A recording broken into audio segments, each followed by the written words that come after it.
Alright, what's up everyone? We're here at Battle Hardened Singapore. It's day 2. We're doing a deck tag with Kayang, Hello. who was playing Enigma yesterday on stream, day 1 in a mirror match. It was one of the best games for the day. And we're doing a deck tag, so Kayang, tell us about Enigma, why you chose her and the matchups you faced yesterday. Okay, so I chose Enigma because I really wanted to play a Mistveil hero for this Battle Hardened. It's been 2 weeks or 1 week since the release of Mistveil. I was in between Nu and Enigma, but I couldn't really get Nu to work because I think she's a very fun hero, but she has a damage cap potential.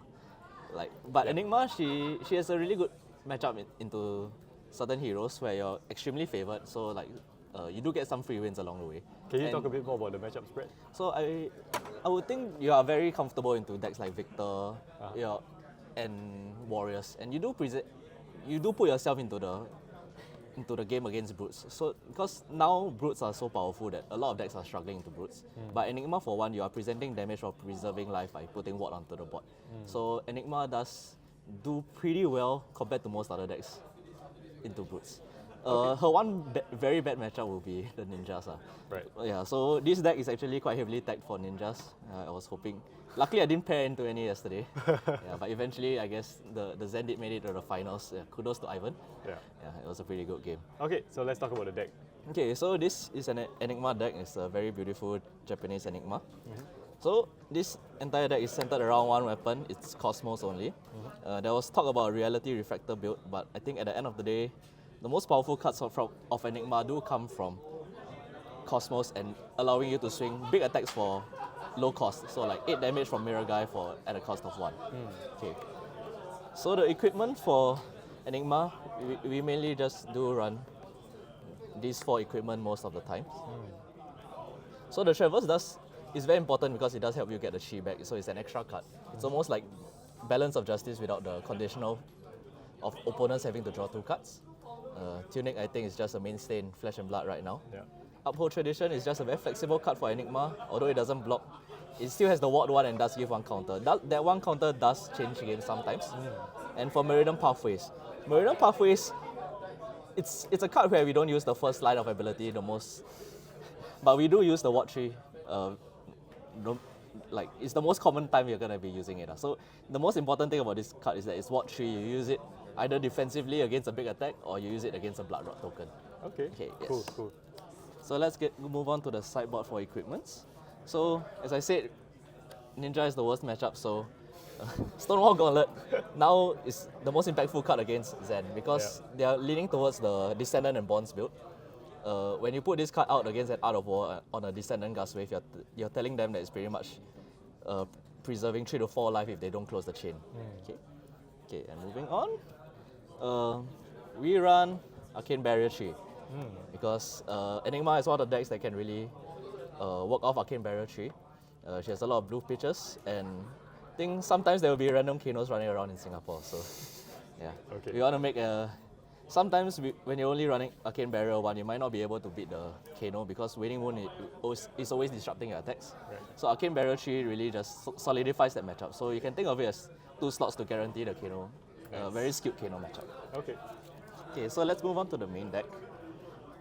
For the main deck, I'm running very few reds and a lot of blues. So most of my reds are in the sideboard. Okay. So for the reds, our main attacks are Command and Conquer and Miraging Metamorph.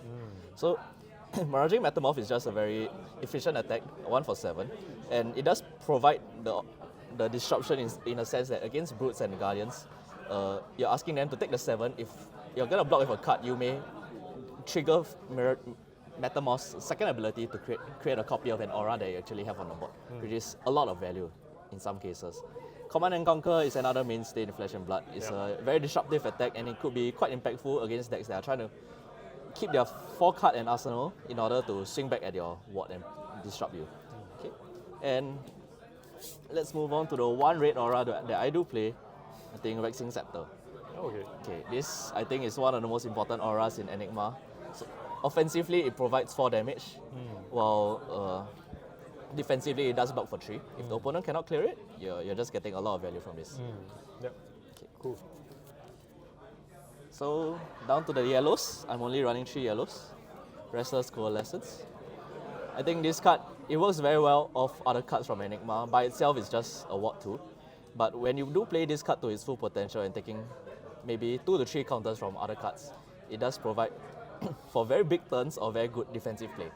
So it allows you a lot of flexibility in the game, and it's probably one of the best cards even though it's a yellow. So, okay, now we move on to the blues.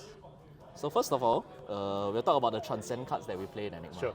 So the most important transcend card, Sacred yes. Arts. Yes, this card swings a lot of games. It's a very powerful card, and I think it's a mainstay for Enigma decks. It's the most powerful Sacred Art, I would say, and well, hopefully, Which is the most powerful mode? I think.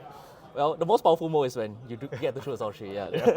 When you're choosing one by itself, I guess the most often used case would be to get +1 counters on all board. Yeah. Is it how common is it? Like what percentage of the time are you just choosing one compared to choosing all three modes? So most of the time, when I play this card, I'm aiming to get all three because it does provide a lot of tempo and a lot of power in a turn. So it can make a turn from maybe 2 to 3 damage to upwards of 20. So would you ever play it just for one mode? No. Okay. Yeah, Okay, sure. It's the most important card. Okay. Yeah, so to facilitate playing Sacred Arts, we have a lot of blues in this deck. So we have 6 other Transcend cards for a total of 7. I've tried to, aside from the droplet, I've tried to include Transcend cards that didn't require anything on the combat chain so that I could play it either on my first turn or when there's something on the graveyard somewhere. So I can trigger it without any attacks on the chain, and I can get the chi almost whenever I want. Okay. Yep. Okay. Okay, moving on from the Transcend cards, let's go to the rest of the blues. So, okay. We run the one Cosmic Awakening mainly Nice. just in case some games do go to fatigue and you have a lot of chi in your deck after the 7 Transcend. So you never know when a 20 damage can actually like save you the game. And I think as a 1 copy that blocks 3, it's just a nice inclusion. Yes, I like it. Yes. So next, one of the superstars of the deck, Unravel, just 1 copy. It plays very well off the equipment Traverse the Universe. So with this combo, So with this combo, it lets you get a chi from deck. And with the chi from deck, I can play the Unravel to block for 5. So this is blocked for 2, this is blocked for 5, and I do draw off a card. And because I'm pitching the chi, it does trigger the Meridian Pathways Ward Tree. So basically with 2 equipments and 1 card, I'm blocking for 10, and I do get an extra card back. So this is an incredible tempo swing. Yeah, that's for me. amazing. Okay, let's move on to the other blues. So, Levels of Enlightenment, Warmongers, this round's on me.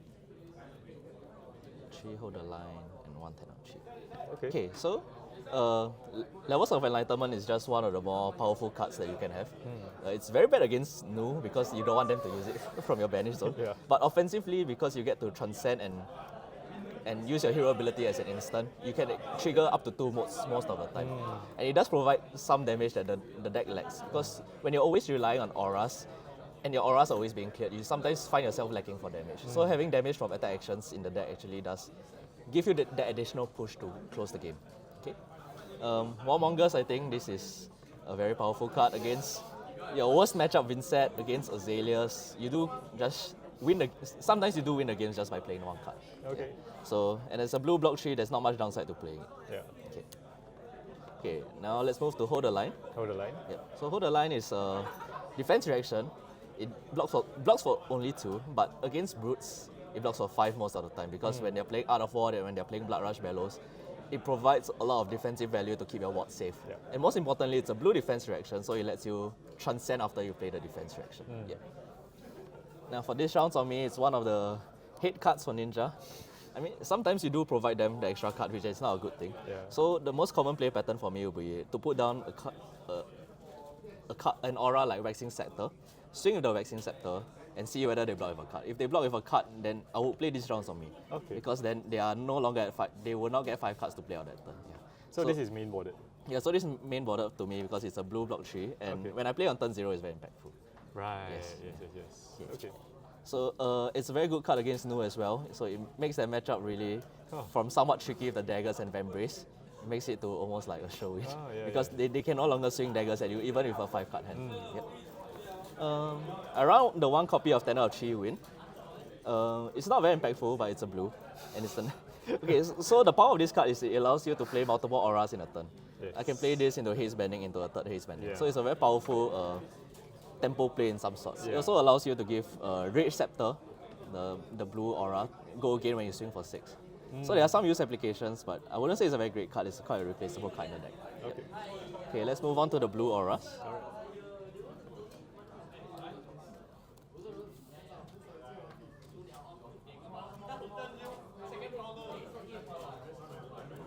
Okay, so let's talk about the Spectra auras first. All right. He's banning and Shimmers of Silver. I know a lot of people are cutting Shimmers of Silver because it's not very impactful sometimes. But I feel even if the current card pool in part the misfield, there's not enough good blue auras or enough auras even in all different colors for you to maintain on the board. And an aura that really sticks on the board is a Spectra, because Spectra is just, it's a busted mechanic. Yeah.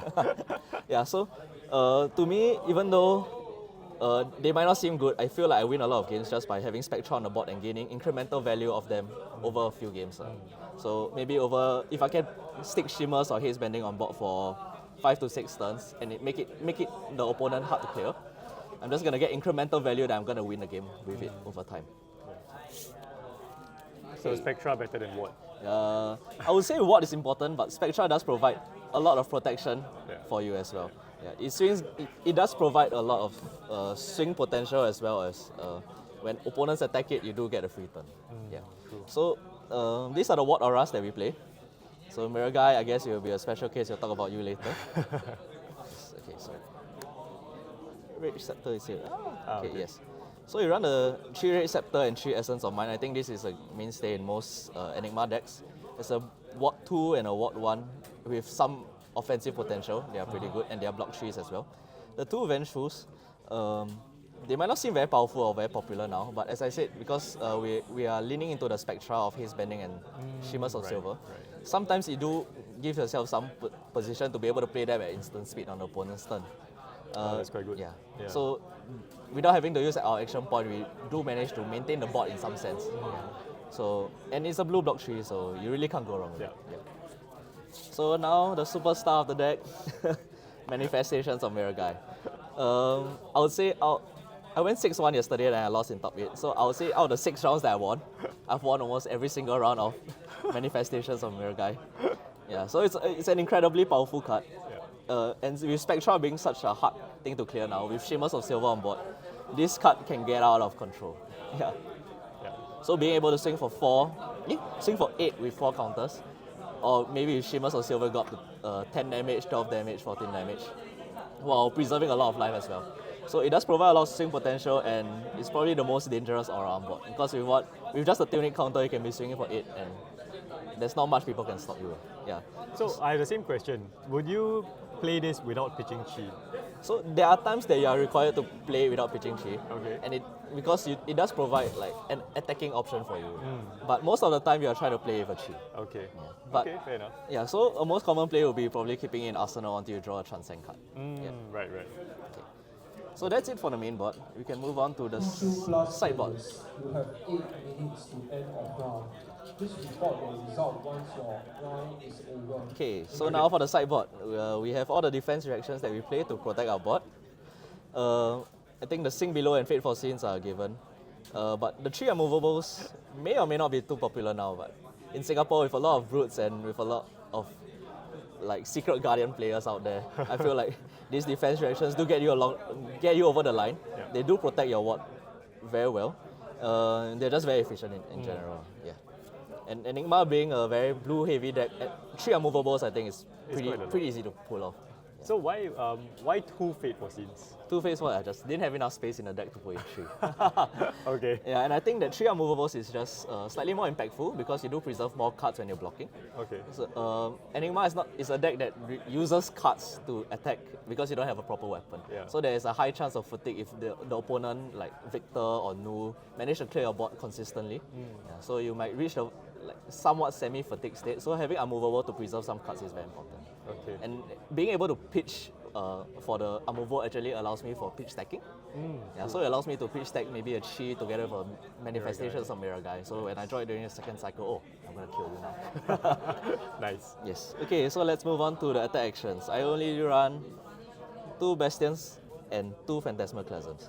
Okay. So Bastions, I think, it's one of the best cards, generic cards out of Part the Mistfield.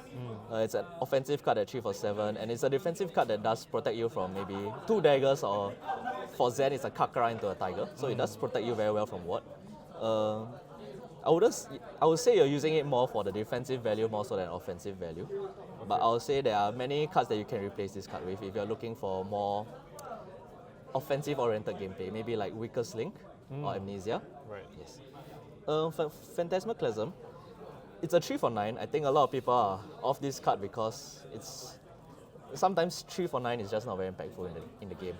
However, when you're pushing this much damage against decks that are more, I would say, fair.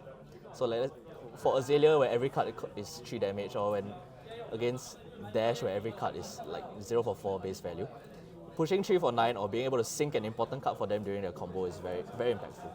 Especially against ninjas when you want to get rid of the Art of War. Yeah, I was going to say, like, isn't the hand information like more relevant than the damage? So it does provide you hand information. Yeah. It lets you sink the most important card. And against decks that are likely to be able to pop the Phantasm on this, it's quite efficient damage. I think a lot of people are not running this in a mirror, which is a big thing. However, now I realize that a lot of mirror decks are not running things like Bastion, so you don't actually have a lot of poppers. You're only running the 3 Command and Conquers. Being able to push 2 cards for 9 and threaten a ward bot when you don't have a bot is very impactful. So let's say when they have a bot and you have no bot and you swing this for 9, if they want to preserve their bot, they have to block with 2 or 3 cards. And it helps you get back into the game in a very, I would say, roundabout or non-linear way. Yeah. Okay. Yeah. Okay, so next up, Sideboard Aura package, we have 3 Spectral Manifestations and 2 10,000 Year Reunion.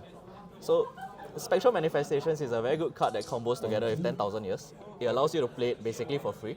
Right. And you can't say no to Ward 10 against things like Brood or Guardians. Yeah. So this is sideboard for Brood Guardians. Yeah, so it's a sideboard mainly for Brood and Guardians. It allows you to push 4 damage with the first Spectral Shield, and then you just play the 10,000 Year. A lot of people think that you have to play 10,000 Years and swing it on the exact turn itself, because you don't get an action point. So most of the time you have to play it with the Meridian Pathways. Yeah. However, just playing it out as a Ward 10 is big enough tempo swing, because you do get, it's like putting an unmovable on board. Yeah, you're stopping a Bare Fangs or Swing Bait from the opponent's turn just with 1 card. Yeah, So it's huge. Yeah, without the 10k years, if you're just playing the manifestations on its own, it's more of presenting 4 damage and a Ward 1 with 2 cards, which is 5 value of 2 cards, which is not very good. But once you play the 10,000 years, after that, you're like presenting 4 damage and then Ward 11 on board. Yeah, which is Crazy. yeah, it's pretty big Yeah. against certain decks. Yeah. And I know I won every game of manifestations on Mirror Guy, but a fellow friend Elliot, yeah, friend of the channel, I guess. Yeah, I know he won like 3 or 4 games against KO of 10,000 years alone. Nice. Yeah. Nice. He was your round 1 opponent. Yeah. On stream. Go check it out, guys. Very good deck. Okay, so the last 3 cards, similar to this round on me, I'm running the Dense Blue Mist. Okay. So, Dense Blue Mist is another, well, it's a similar effect to this round on me. It allows me to save a lot of life, especially when decks like Zen are going for very big turns. I mean, it's better, right? In some Like, ways it's better, yeah. but you have to pitch on the opponent's turn, which is slightly harder. That's why it's on the sideboard. Okay. So there are many use cases for this. Sometimes when you're going for a giant turn, it allows you to preserve maybe like 8 to 9 life. Yeah. You can play off the Tunic, which is the most impactful part. True. You can transcend on it because you played the blue this turn. Yeah, so there are a lot of use cases to it. I think one of the use cases that not a lot of people get to see is the second line of text. When you play this with a chi, on hit effects don't trigger anymore. Yeah. So let's say you play against a Dorinthia and they are playing Dawnblade, because Dawnblade now is, I think, the most popular version. So when they're swinging the Dawnblade and they're pumping it very high to get the first hit in, if you play Dense Blue Mist with a chi, then the Dorinthia ability doesn't trigger. They don't get a second swing anyway. Yeah. So That's it's so good. Yeah. So it's a line of play which not a lot of people get to see, and it's a very powerful card. So this comes in against what? So- Warriors, ninjas. Yeah, so this comes in against warriors, ninjas, and assassins. Oh yes. Yeah, because when you give them -1 on the daggers, they really cannot do anything. And Vambrace is just useless at that point because you're pushing no damage. Yeah. Yeah. Cool.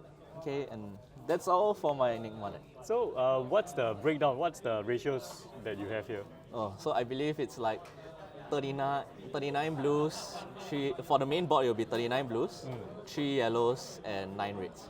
Nice. And then the sideboard is just all the defense reactions and rates. So most of the time I'm loading 39 blues into every matchup and about 62 to 63 in the main board because just in case I might get into the fatigue spot. And is it often that you end up going towards fatigue? So most games they are not super fast like ninjas or you do get to the point where you have like 15 to 20 cards in the game. Right. So if the opponent actually does plan to block a little bit more or play a little bit more defensively, you might not be able to get there. So I feel like loading 63 cards to me with the 39 blues, my ratios are still pretty safe. I feel like I'm always drawing enough blues to play my hands. Okay, and finally, after yesterday, when you made the top 8, is there anything you would change about the deck? So I lost my top 8 to Brian. Yes, the eventual winner. He was on dash. Yeah. He went for the gun package against me. Yeah. So I managed to deal. I was leading like 25 life at one point. Okay. Yeah, but because he managed to set up items and I didn't have auras in hand to snowball the advantage, I just got gunned down during a high octane turn. Yeah. So now I'll say one important card to put in is Phantasmal Footsteps. Right. Yeah. Right. So that's one big change I put to the deck. Okay. I'm not sure what I'll cut yet, but we'll see. But so everything else you like it, lah? Yeah, so everything else I think is the deck flows pretty well. Okay. I'll say there are some cards that I would change based on the meta.